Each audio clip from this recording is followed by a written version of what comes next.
Bem-vindos a mais uma aula de Química do Professor Joy. Na aula de hoje nós vamos falar a respeito dos fatores que alteram a entalpia de uma reação química e relacionar isso com efeitos, visualizados no cotidiano. Então, fica comigo e vamos para a nossa aula.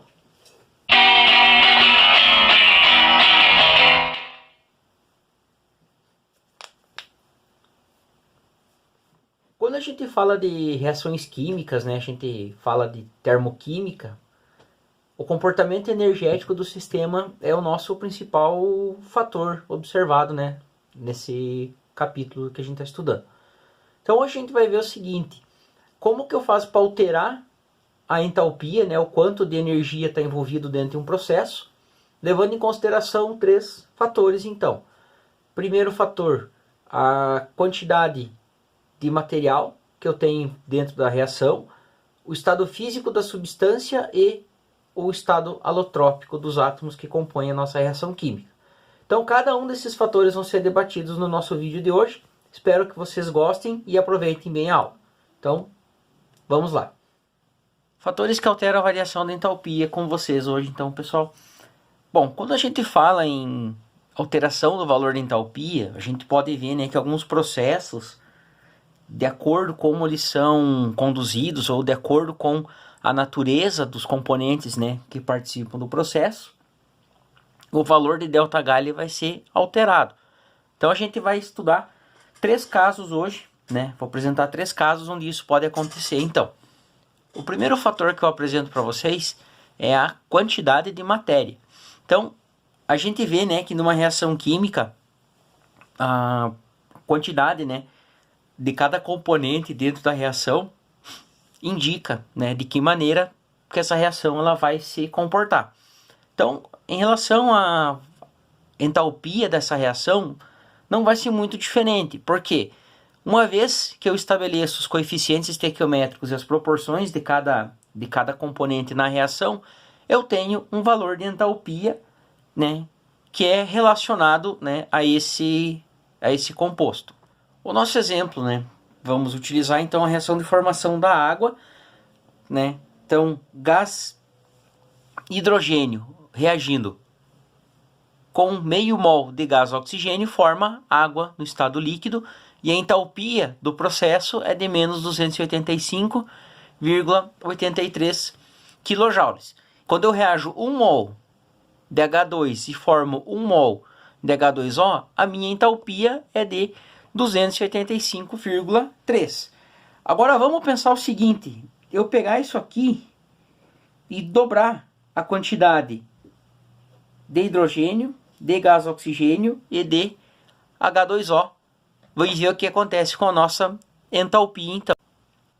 Observem que quando eu dobro a quantidade dos componentes dentro da minha reação, eu dobro também o valor da entalpia. Então a gente pode dizer que a variação na entalpia ela é diretamente proporcional à variação que os meus componentes estão sofrendo. Então, se eu aumentar a quantidade dos meus componentes na reação, eu tenho que aumentar a quantidade de energia. Então pense o seguinte: quanto mais componentes, mais energia envolvida no processo, tá? Então a gente tem que ter isso sempre levando em consideração. Um outro fator que eu tenho que levar em consideração quando for analisar a entalpia de um processo é o estado físico das substâncias envolvidas, tá? Então, para a gente poder entender melhor isso aqui, eu vou fazer um exemplo em relação às mudanças de estado físico para a água, para daí a gente poder tirar algumas conclusões para ficar mais fácil. E observem que a água ela aparece em 3 estados físicos diferentes. Então, gás hidrogênio e gás oxigênio nas suas proporções estequiométricas, nos 3 casos interagindo. No primeiro caso formando água no estado gasoso, no segundo água no estado líquido, no terceiro água no estado sólido. Então observem que para eu formar água no estado gasoso, a entalpia é de menos 241,82. Para eu formar água no estado líquido, a entalpia é de menos 285,83. E para eu formar água no estado sólido, a entalpia é de menos 292,72. Bom, vamos observar uma coisa aqui. hidrogênio e oxigênio, nos três casos, estão no mesmo estado físico. Então, por que os três processos deram valores tão diferentes? Porque o estado físico do produto é diferente, ok? Então, para a gente representar isso por meio de gráfico, como é que ficaria? Representando no gráfico, né, as minhas entalpias, né? Então, eixo Y eu tenho as entalpias e no eixo X eu tenho a reação. Então, eu representando no gráfico, né, eu tenho água no estado gasoso, água no estado líquido e água no estado sólido. Então, se eu quero saber qual que é a variação de entalpia para a água mudar do estado líquido para o estado gasoso, então para ela seguir do estado líquido para o estado gasoso, então vamos fazer uma representaçãozinha aqui. Para ela ir do estado líquido para o estado gasoso, a variação de entalpia para esse processo, ela vai ser de 44,01. Né, o delta, né, para o meu processo de 44,01. Para ir do estado líquido para o estado sólido, o meu delta ele vai ser de 6,89 quilojoules. Tá? Então, as variações, né, quanto que eu tenho de variação de entalpia? Então, para a água ir do estado líquido para o gasoso, ou vice-versa, né, para ela vir do gasoso para o líquido, a variação de entalpia do processo é de 44,01. Para ela ir do líquido para o sólido e do sólido para o líquido, a variação de entalpia é de 6,89. Agora, o processo ele é endotérmico, exotérmico, e isso a gente vai ver então, né, na sequência. Representando os três estados físicos, então, sólido, líquido e gasoso, para a gente tentar entender então esse processo, essa questão da mudança de estado físico, né, em relação à variação de entalpia. Então, bom, a gente estudou em ciências, né, estudou em química lá no primeiro ano, que a gente vai falar de sistemas e tal, que os três estados físicos da matéria eles estão relacionados à quantidade de energia e à agregação, né, das partículas que formam esse sistema. Então, a gente aprendeu que se eu tiver uma estrutura no estado sólido, por exemplo, um cubo de gelo, e elevar a temperatura dele, ou seja, eu colocar mais calor, esse gelo se torna água líquida. Se eu pegar essa água líquida e aumentar a quantidade de energia no sistema dela, né, ou aumentar a quantidade de calor ao qual o sistema é submetido, eu tenho estado gasoso. Então, à medida que eu aumento a quantidade de energia no sistema, a agregação das partículas que formam esse sistema começa a diminuir, as forças de interação começam a ficar mais fracas e ela começa a mudar de estado físico. Agora, para eu fazer o caminho inverso, gasoso para líquido, eu tenho que perder calor. Eu tenho que fazer as minhas moléculas que estão soltas, livres, voltarem a se agregar na forma líquida. E para mudar do estado líquido para o sólido, eu tenho também que retirar calor. Então, do ponto de vista energético, né, do comportamento da energia no sistema, eu tenho isso. Partindo de um ponto de alta agregação para um ponto de agregação quase nula, né, eu tenho um aumento da energia do sistema. Partindo de um ponto de agregação quase nula para um ponto de alta agregação, eu tenho uma perda de energia pelo sistema. Em relação, né, às mudanças de estado físico, só relembrando, né, uma recapitulação aqui rápida. Quando o sólido é convertido para líquido, a gente chama o processo de fusão. Quando o líquido se converte em gasoso, né, o líquido se transforma em gás, a gente chama o processo de ebulição ou também posso chamar de evaporação. Então depende do tipo de líquido que eu estou analisando. Quando o gasoso ele é transformado em líquido, o processo é chamado de condensação. E quando o líquido se transforma em sólido, chamado de solidificação. A condensação é também chamada de liquefação em alguns casos, tá? Então só para a gente ter essas informações, né, todas bem claras. Bom, o que eu quero mostrar para vocês aqui? Quando eu vou do sólido para o líquido e do líquido para o gasoso, então vamos pegar aqui nossa reguinha. Quando o meu sistema ele percorre este sentido, a mudança de estado físico, ela percorre este sentido, onde ela vai receber energia. Então, olha aqui, ó. Vamos pegar uma outra cor aqui para mim não confundir depois. Vou fazer de preto aqui. Então, quando ela aumenta a quantidade de calor dentro do meio, então aumenta a quantidade de calor, ela está recebendo energia. Se recebe energia, o meu processo ele é endotérmico, tá? Então, para o gelo derreter, ele tem que ganhar energia do meio, né, para poder se converter em líquido. Então, a fusão é um processo endotérmico, ok? Agora, quando a minha mudança de estado físico ela segue para o sentido contrário, então vejam, ela vai do gasoso para o sólido, tá? Esta é a orientação da minha mudança de estado físico.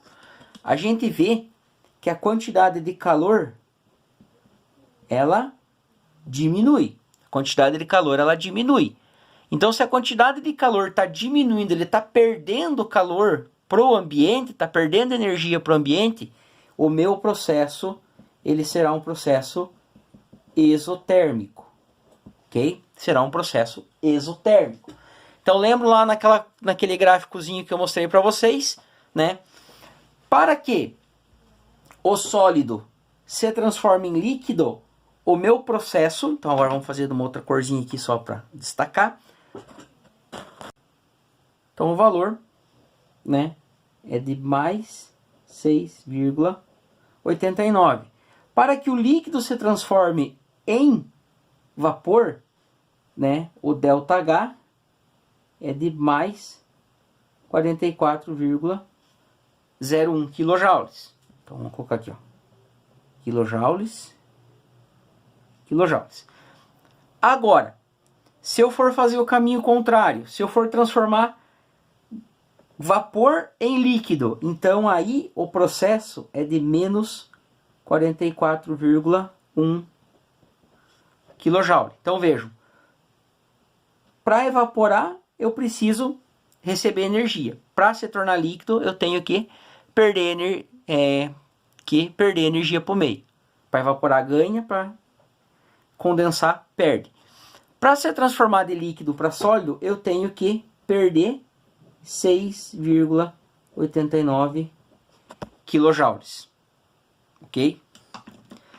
Agora, uma pergunta que fica no ar. Lembram dessa mudança de estado aqui? Sublimação é endo ou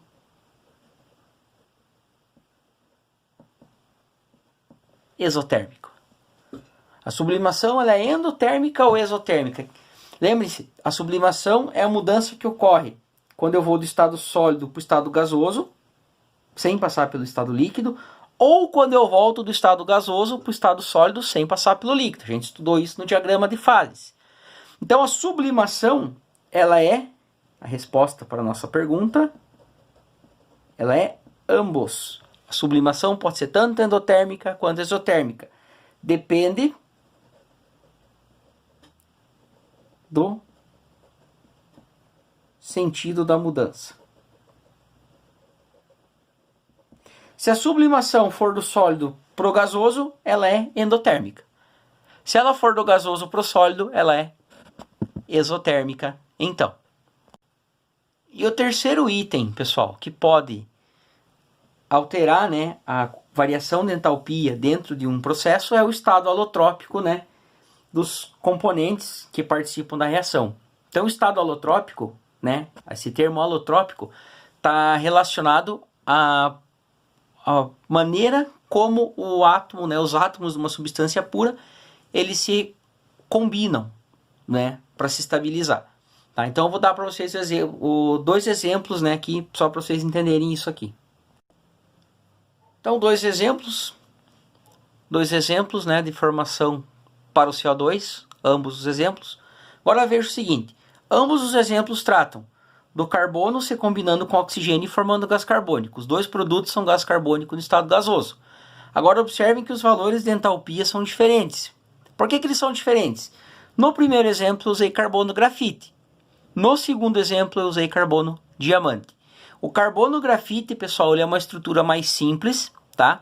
Ele é formado por átomos de carbono que se organizam em estruturas planares, estruturas planas, bidimensionais, enquanto que o carbono diamante, estruturas de carbono tridimensionais, ou seja, muito mais resistentes. Então, como essa estrutura aqui, ela tem uma quantidade de energia armazenada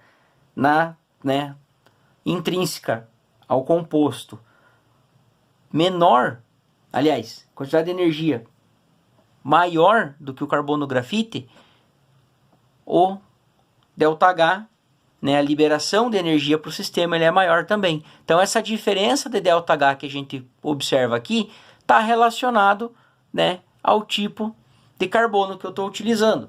E outros elementos também vão aparecer dentro desse entendimento do estado alotrópico. Nós temos, por exemplo, para o oxigênio, né? Por exemplo, o oxigênio ele se encontra na natureza na forma de gás O2, que é o gás oxigênio que a gente respira, mas também na forma de gás O3, que é o gás ozônio. Então, estruturas diferentes. Se eu for observar uma reação química onde eu tenho oxigênios nesses dois estados alotrópicos, com certeza eles influenciarão, né, no valor do ΔH da minha reação. Pessoal, então ficamos por aqui com a nossa aula. O que eu tinha para falar a respeito de fatores, né, que alteram a variação da entalpia num processo seria isso, né?